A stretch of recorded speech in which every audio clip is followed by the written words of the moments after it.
Una nueva ciencia de la vida, una obra de Rupert Sheldrake. La hipótesis de la causación formativa.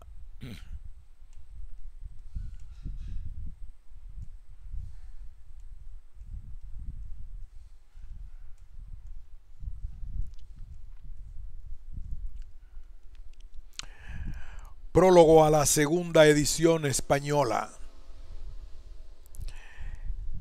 Este libro, cuya primera edición española vio la luz en 1989, gira en torno a la hipótesis de la causación formativa. En esta nueva edición no solo hemos revisado y actualizado el libro, sino que también hemos resumido los resultados de la reciente investigación realizada al respecto. La hipótesis de la causación formativa sostiene que el funcionamiento de los organismos vivos está basado en los hábitos. Todos los animales y vegetales participan al tiempo que contribuyen al establecimiento de la memoria colectiva de su especie, pero el funcionamiento basado en hábitos no se limita a los organismos, sino que también afecta a los cristales. La naturaleza, por otra parte, no se halla sujeta a leyes eternas perfectamente establecidas desde el momento del Big Bang, sino que sigue pautas de naturaleza fundamentalmente evolutiva. En ese sentido, el proceso de la evolución cósmica discurre entre los extremos del hábito y la creatividad. Los notables avances realizados durante el último cuarto de siglo en el ámbito de la biología han aumentado la plausibilidad de esta hipótesis, poniendo de relieve al mismo tiempo las limitaciones de la visión convencional. Las limitaciones de la biología mecanicista. Durante la década de 1980, el tono de este libro no concordaba con el prevalente en el campo de la biología. El triunfo del mecanicismo parecía tan definitivo que había científicos que creían que la comprensión del código genético y el control de la síntesis proteica descubiertos por la biología molecular estaban a punto de revelarnos los secretos de la vida y que las nuevas técnicas de escáner cerebral no tardarían en permitirnos conocer el modo en que funcionaba la mente. La llamada década del cerebro, inaugurada en 1990 por el presidente George H. W. Bush, no solo alentó el desarrollo de las neurociencias, sino que movilizó también el optimismo sobre el poder del escáner cerebral para revelarnos los secretos de nuestro ser más interno. Entretanto, el entusiasmo por la inteligencia artificial despertó la expectativa de que las nuevas generaciones de ordenadores no tardarían en rivalizar con las capacidades mentales del ser humano hasta llegar incluso a superarlas. Si pudiésemos programar en las máquinas la inteligencia y la conciencia, los misterios finales acabarían resolviéndose. En tal caso, la vida y la mente podrían explicarse en términos de maquinaria molecular y neuronal. El reduccionismo campearía a sus anchas y todos aquellos que siguieran creyendo en la existencia de algo que trascendía los límites de la ciencia se verían obligados a quedarse quietecitos y guardando silencio en un rincón. Resulta difícil recordar el clima de excitación y entusiasmo que caracterizó los años 80, cuando la aparición de nuevas técnicas prometía la clonación de genes y el descubrimiento de la secuencia de las letras que componen el código genético. La biología parecía haber llegado a su punto culminante, a punto de descubrir el manual de instrucciones de la vida que permitiría a los biólogos modificar genéticamente plantas y animales y enriquecerse hasta un punto anteriormente inimaginable. Los titulares de los periódicos informaban casi a diario de que algún que otro descubrimiento revolucionario. Los científicos han descubierto genes que ayudan a combatir el cáncer. La terapia genética ofrece esperanza a las víctimas de la artritis. Los científicos descubren el secreto del envejecimiento, etc.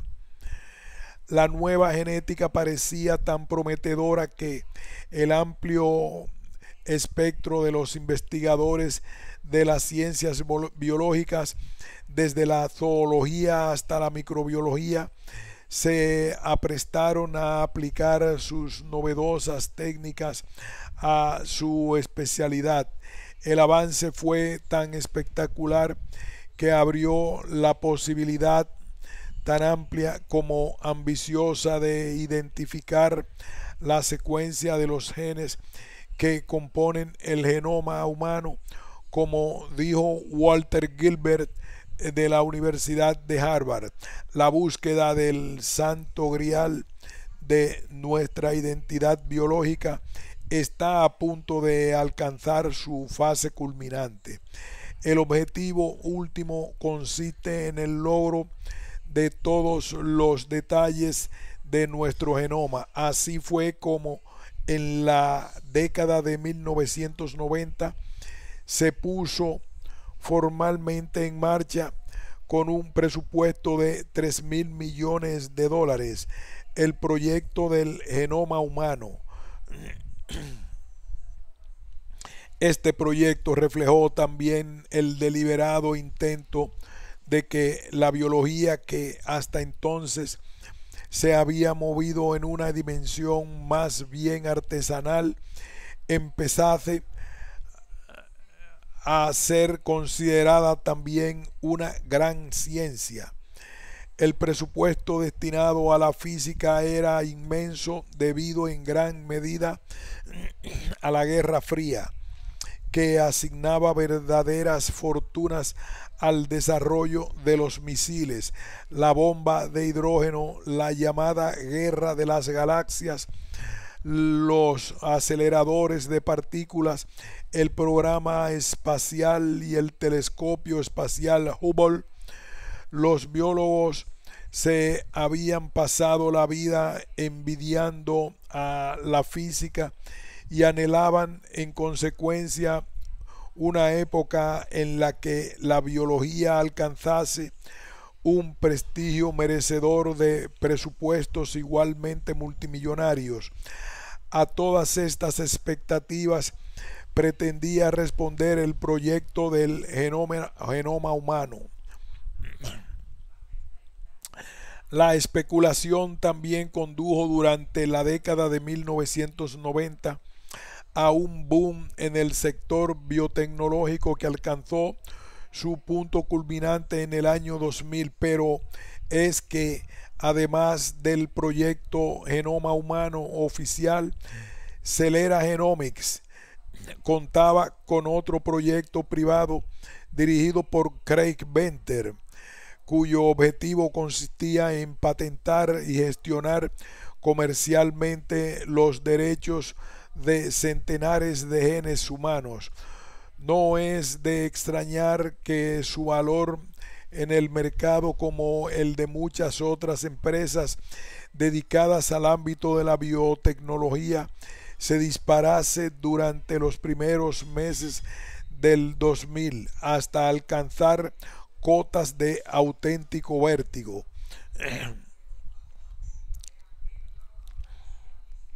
Resulta paradójico que la rivalidad entre el proyecto público del genoma humano y el proyecto privado de Celera Genomics acabase provocando, antes de haber completado la identificación de la secuencia del genoma, el estallido de la burbuja biotecnológica.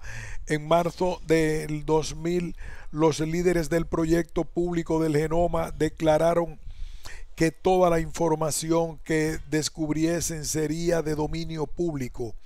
Ese comentario llevó al presidente Clinton a afirmar el 14 de marzo del 2000 que nuestro genoma, el libro en el que está escrita la vida humana, pertenece a todos y cada uno de los miembros de la especie. Debemos asegurarnos de que los beneficios de la investigación realizada sobre el genoma humano no se midan en dólares, sino en términos de la mejora de la vida humana. Cuando la prensa informó de que el presidente pensaba restringir las patentes genómicas, la reacción de la bolsa fue espectacular. En palabras de Venter, hubo una depresión terrible. En solo 2 días, Celera perdió 6.000 millones de dólares y el mercado biotecnológico cayó en picado, perdiendo unos 500.000 millones de dólares. Como respuesta a esta crisis, el presidente Clinton se vio obligado al día siguiente de su discurso a emitir un comunicado señalando que su afirmación no había pretendido tener el menor efecto sobre la patente de los genes o la industria biotecnológica, pero lo cierto es que el daño ya estaba hecho. Posteriormente se patentaron muchos genes, pero fueron muy pocos los que resultaron beneficiosos para las empresas poseedoras de las patentes.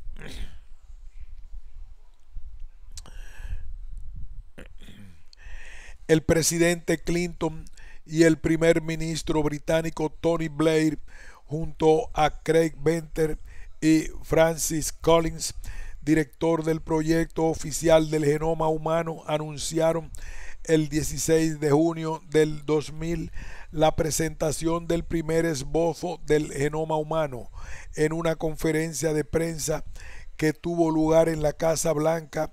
El presidente Clinton dijo: "Hoy nos hemos reunido para celebrar la conclusión del primer estudio del genoma humano completo. No tengo la menor duda de que se trata del mapa más importante y maravilloso que haya producido nunca el ser humano. Este asombroso logro ha modificado, aunque no del modo en que creíamos, la visión que tenemos de nosotros mismos. La primera gran sorpresa fue que hubiese tan pocos genes. En lugar de los 100.000 o más que se esperaban, en el número final de cerca de 25.000 resultaba muy enigmático, y más todavía si los comparamos con los genomas de otros animales mucho más rudimentarios que el ser humano, como la mosca de la fruta, a cerca de 17.000, y el erizo de mar, unos 26.000. Esos números se ven claramente superados por muchas especies de plantas, como el arroz, por ejemplo, que tiene cerca de 38.000. En el año 2001, Svante Pääbo, director del proyecto del genoma del chimpancé, Advirtió que cuando se completase sería posible comparar ambos genomas e identificar los interesantes requisitos genéticos que nos diferencian de otros animales. Pero cuando 4 años más tarde acabó publicándose la secuencia del genoma del chimpancé, su comentario fue bastante menos elocuente. Difícilmente podremos advertir en todos estos datos lo que nos diferencia tanto del chimpancé. El clima durante estos primeros años del proyecto del genoma humano ha cambiado pues considerablemente. La vieja creencia afirmaba que cuando los biólogos moleculares conocieran el programa que hace que un organismo sea lo que es, entenderíamos la vida, pero lo cierto es que cada vez somos más conscientes del abismo que separa la secuencia genética del modo en que los organismos vivos crecen y se comportan. Ese es precisamente el abismo que el presente libro aspira a salvar. Son varios, entre tanto, los golpes que ha recibido el optimismo de los inversores. Después del estallido en el año 2000 de la burbuja biotecnológica, muchas empresas que participaron en el auge que tuvo lugar durante los 90 acabaron abandonando el sector y viéndose devoradas por las grandes organizaciones farmacéuticas o químicas. Pocos años después, los resultados económicos resultaban todavía más desalentadores. Un artículo publicado en 2004 en Wall Street Journal se titulaba "Terrible balance para las empresas del mercado biotecnológico". Las pérdidas superaron los 40.000 millones de dólares. El artículo en cuestión afirmaba que, aunque la biotecnología todavía puede convertirse en un motor de desarrollo económico y curar enfermedades mortales, resulta difícil seguir creyendo que se trate de una buena inversión. No es tan solo que lleva décadas obteniendo números rojos, sino que el balance parece ser cada vez más negativo. A pesar de estos decepcionantes resultados económicos, la inmensa inversión en biología molecular y biotecnología ha tenido efectos muy diversos en la práctica de la biología, aunque solo sea por la creación en este ámbito de muchos empleos. La extraordinaria demanda de graduados en biología molecular, en doctorados en este campo, ha transformado por completo la enseñanza de la biología. El enfoque molecular predomina en la actualidad en las universidades y los institutos. Entre tanto, las páginas de publicaciones científicas punteras como Nature están saturadas de publicidad de aparatos que se dedican a secuenciar genes, sistemas de análisis de proteínas e instrumentos de clonación celular. Pero el énfasis en el enfoque molecular evidencia cada vez más sus limitaciones. La secuencia de los genomas de un número cada vez mayor de especies de animales y plantas, junto a la determinación de las estructuras de miles de proteínas, está llevando a los biólogos moleculares a verse desbordados por sus propios datos, y no hay prácticamente límite al número de genomas que pueden secuenciarse o proteínas que pueden analizarse. Los biólogos moleculares confían cada vez más en que los especialistas del nuevo campo de la bioinformática acabarán recopilando y dando sentido a una masa desbordante de información que carece de precedentes en la historia, pero parece bastante improbable que los informáticos que poco o nada saben de biología puedan proporcionarnos intuiciones iluminadoras que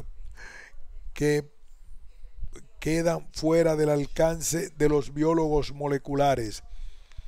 Son otras las sorpresas que nos han deparado los avances realizados en el campo de la biología molecular. Durante la década de 1980 hubo una gran excitación cuando se descubrió en la mosca de la fruta una familia de genes llamados genes homeobox. Estos genes determinan el lugar en que se instalarán en el embrión o la larva, las extremidades u otros elementos del cuerpo, y parecen controlar la pauta de desarrollo de diferentes partes del cuerpo. Mutaciones en estos genes pueden acabar desembocando en el desarrollo de partes del cuerpo extras y no funcionales. A nivel molecular, los genes homeobox operan a modo de plantillas para la fabricación de proteínas que desencadenan cascadas de otros genes. Al comienzo se creyó que proporcionaban el fundamento de una explicación molecular de la morfogénesis y se consideró que era en ellos precisamente donde se hallaban los interruptores genéticos. Pero las investigaciones realizadas en otras especies no tardaron en poner de manifiesto la extraordinaria semejanza existente en animales completamente diferentes de esos sistemas de control molecular. Son casi idénticos en la mosca, los reptiles, los ratones y los seres humanos. Así pues, aunque los genes homeobox desempeñen un papel muy importante en la determinación del plan corporal, no pueden en sí mismos explicar la forma de los organismos. Su similitud en los casos de la mosca, de la fruta y del ser humano no pueden explicar las evidentes diferencias existentes entre ambos organismos. Ha sido muy sorprendente descubrir que la diversidad de planes corporales existente entre grupos de animales muy diferentes no parece reflejarse en el mismo grado de diversidad genética. Como han señalado los grandes biólogos moleculares del desarrollo, donde más variables esperábamos encontrar es donde hallamos precisamente todo lo contrario, es decir, conservación y falta de cambio. El estudio de los genes implicados en la regulación del desarrollo forma parte del nuevo campo denominado biología evolutiva del desarrollo, o abreviadamente EVODEVO. Una vez más, el triunfo de la biología molecular ha demostrado que la morfogénesis, es decir, la creación de formas concretas, sigue eludiendo la explicación molecular. Por ello, la idea de campo morfogenético resulta en la actualidad más importante que nunca. Los campos morfogenéticos y los campos mórficos. En este libro hablamos de campos morfogenéticos, es decir, de los campos que organizan las moléculas, los cristales, las células y en realidad todos los sistemas biológicos. También hablamos de los campos que organizan la conducta animal y la conducta de los grupos sociales. Así, mientras que en los campos morfogenéticos influyen en la forma, los campos conductuales influyen en la conducta. Los campos que organizan los grupos sociales, como las bandadas de pájaros, los bancos de peces y las colonias de termitas, se denominan campos sociales. Todos esos campos son campos mórficos que poseen una memoria interna establecida por resonancia mórfica. Los campos morfogenéticos, es decir, los campos que organizan la génesis en la forma, constituyen una modalidad mayor de los campos mórficos. Como especies dentro de un género. En mi libro La presencia del pasado, exploro la naturaleza mayor de los campos mórficos en su contexto conductual, social y cultural y sus implicaciones para la comprensión de la memoria tanto animal como humana. En él sugiero que nuestra memoria no depende tanto de rastros materiales almacenados en nuestro cerebro como del fenómeno de la resonancia mórfica. La relación de los campos morfogenéticos, la relación de los campos morfogenéticos con la física moderna.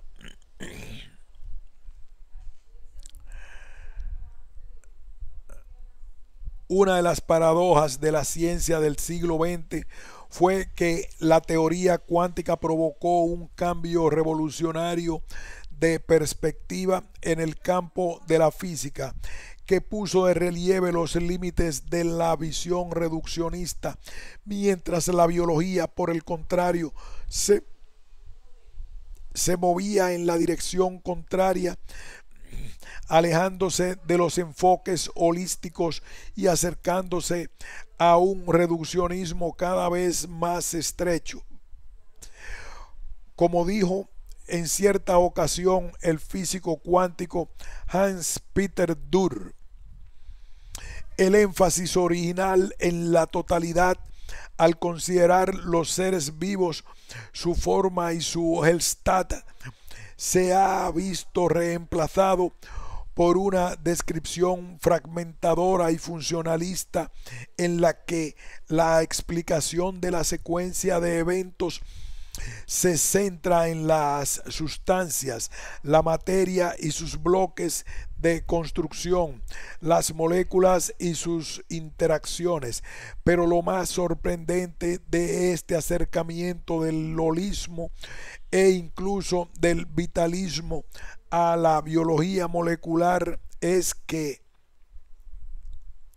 pocas décadas después y no antes, tuvo lugar durante el primer tercio del siglo pasado en el ámbito de la microfísica, es decir, en los fundamentos de la ciencia natural, un profundo cambio en la dirección opuesta.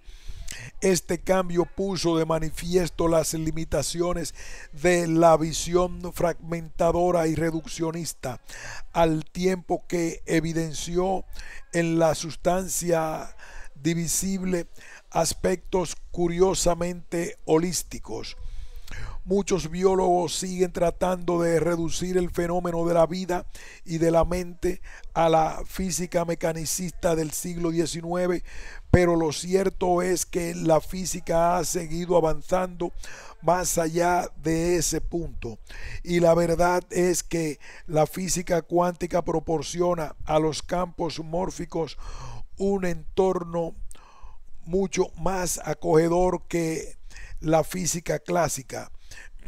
De algún modo los campos mórficos deben interactuar directamente con los campos electromagnéticos y cuánticos, imponiendo pautas sobre sus de otro modo difusas actividades, aunque todavía no está claro el modo concreto en que tiene lugar esta interacción. Un posible punto de partida al respecto quizás se halle en la noción de orden implicado, esbozada por el físico cuántico David Bohm. En el orden envuelto o implicado, el espacio y el tiempo ya no son factores determinantes de la relación de dependencia o independencia existente entre los diferentes elementos. Entonces es posible un tipo completamente diferente de conexión básica entre los elementos que, trascendiendo tanto nuestra idea ordinaria del espacio y el tiempo como la idea de la existencia de partículas materiales entrelazadas que existen de manera separada, constituyen formas derivadas de un orden más profundo. Estas nociones ordinarias parecen, de hecho, en lo que se denomina orden explicado u orden desplegado, que es una forma especial y diferente contenida dentro de la totalidad general del orden implicado. El orden implicado presupone un tipo de memoria que se expresa a través de los campos cuánticos y que, hablando en términos generales, resultan compatibles con las ideas expuestas en este libro. Los lectores interesados pueden ver en el apéndice B de este libro un diálogo entre el autor David Bohm en torno a los temas de la resonancia mórfica y el orden implicado. Hans Peter Durr también ha señalado el modo en que los procesos de la física cuántica pueden en principio encerrar un potencial provechoso para explicar los campos mórficos de Sheldrake. Otra posible relación entre la resonancia mórfica y los campos mórficos y la física moderna giraría en torno a dimensiones extras del espacio y el tiempo, aunque el pensamiento que depende del sentido común se limite a 3 dimensiones del espacio, características de la física newtoniana. La física ha avanzado y seguido agregando nuevas dimensiones. En la teoría de la relatividad general de 1915, Einstein nos presenta un espacio-tiempo tetradimensional.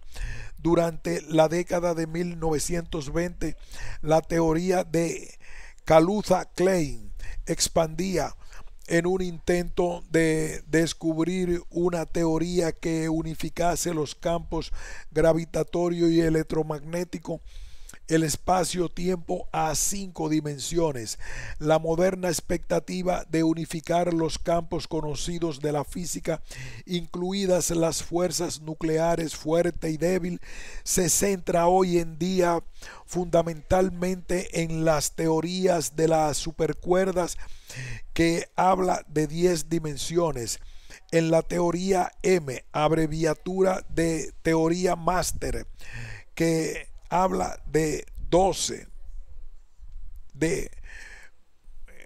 que habla de 11, aunque el valor de la teoría de las supercuerdas y de la teoría M resulte discutible y todavía se halle en proceso de desarrollo, su misma existencia demuestra que esas dimensiones extras ya no caen dentro del dominio de la especulación esotérica, sino que forman parte de la corriente principal de la física moderna, pero ¿qué valor tienen estas dimensiones adicionales y qué es lo que implican? Algunos físicos afirman que incluyen campos de información y que bien podrían contribuir en consecuencia a explicar los fenómenos de la vida y de la mente. Otro posible punto de conexión entre los campos mórficos y la física moderna tiene lugar a través del campo del vacío cuántico. Según la teoría cuántica estándar, todas las fuerzas eléctricas y magnéticas se ven mediadas por fotones virtuales que, emergiendo del campo del vacío cuántico, acaban desapareciendo en él. Todas las moléculas, pues, de los organismos vivos, todas las membranas celulares, todos los impulsos nerviosos y en realidad todos los procesos electromagnéticos y químicos dependen de fotones virtuales que emergen y se desvanecen dentro del campo vacío de la naturaleza que todo lo impregna. ¿Podrían los campos mórficos interactuar con los procesos físicos y químicos regulares a través del campo del vacío? Esto es al menos lo que especulan y llegan incluso a afirmar algunos teóricos.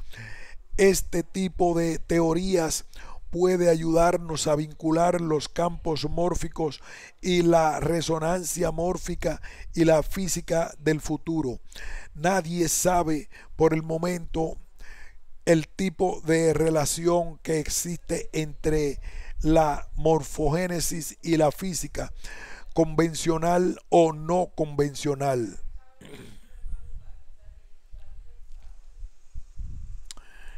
Las pruebas experimentales. Las pruebas experimentales de la resonancia mórfica que propuse en la primera edición de este libro se movían fundamentalmente en los dominios de la química y de la biología, pero el mayor interés que despertó tuvo que ver con el reino de la psicología humana. Según la hipótesis de la resonancia mórfica, los seres humanos apelan a una memoria colectiva, de modo que algo aprendido por personas en un determinado lugar acaba facilitando el aprendizaje de personas ubicadas en el resto del mundo. En 1982, la revista británica New Scientist patrocinó un concurso de recopilación de ideas para verificar esta hipótesis y todas las ideas ganadoras procedían del ámbito de la investigación psicológica.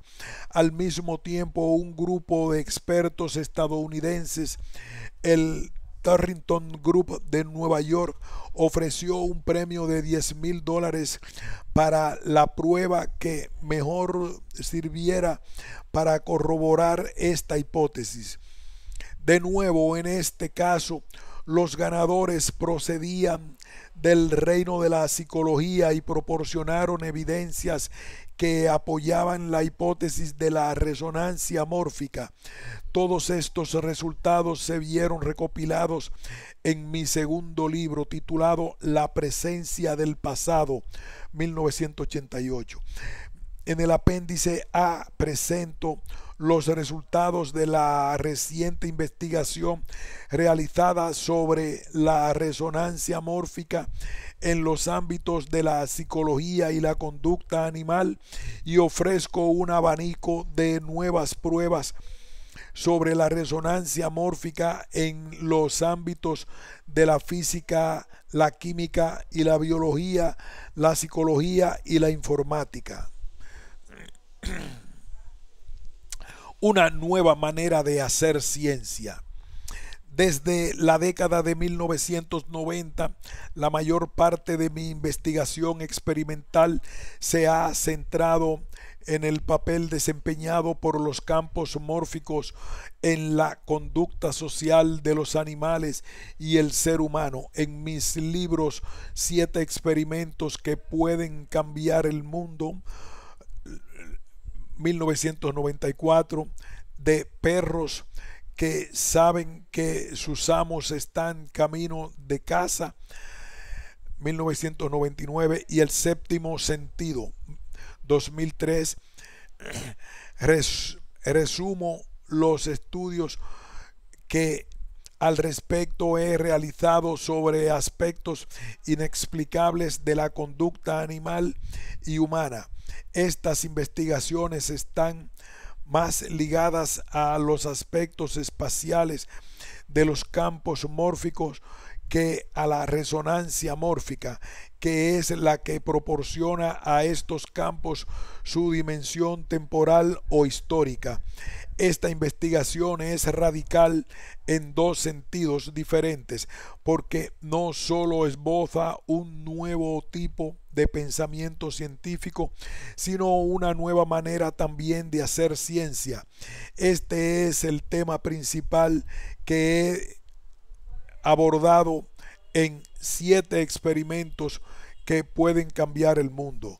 Muchos de los experimentos destinados a verificar los campos mórficos son sencillos y baratos y demuestran que la ciencia ya no se halla necesariamente supeditada al monopolio del sacerdocio científico.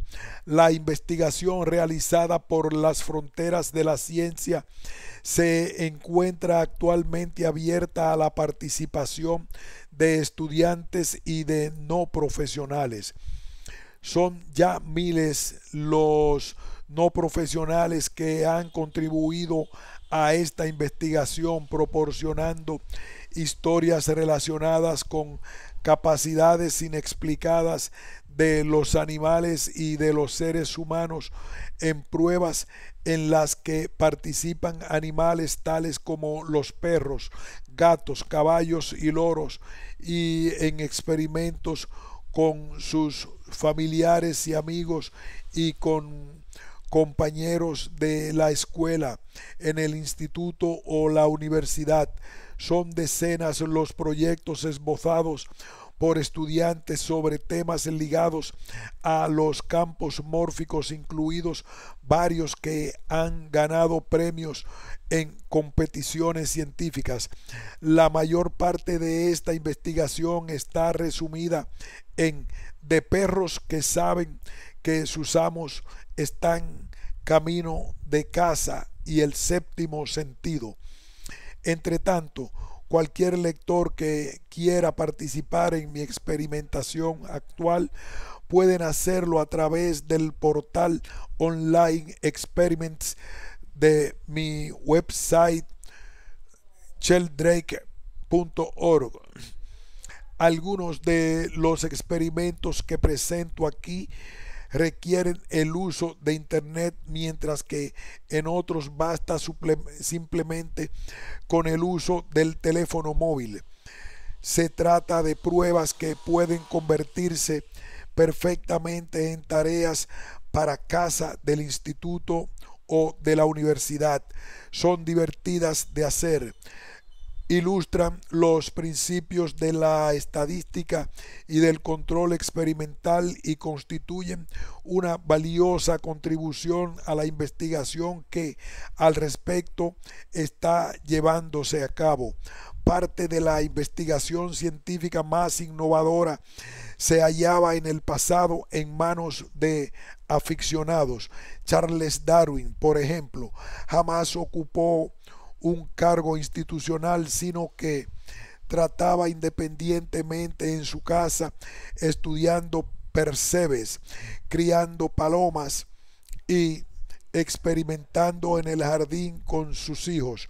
Él fue uno de los muchos investigadores independientes que, sin contar con una subvención ni estar sometido a la obligación de la presión conservadora de una revisión llevada a cabo por pares anónimos, hizo un trabajo sumamente original. Ese tipo de libertad resulta en la actualidad casi inexistente.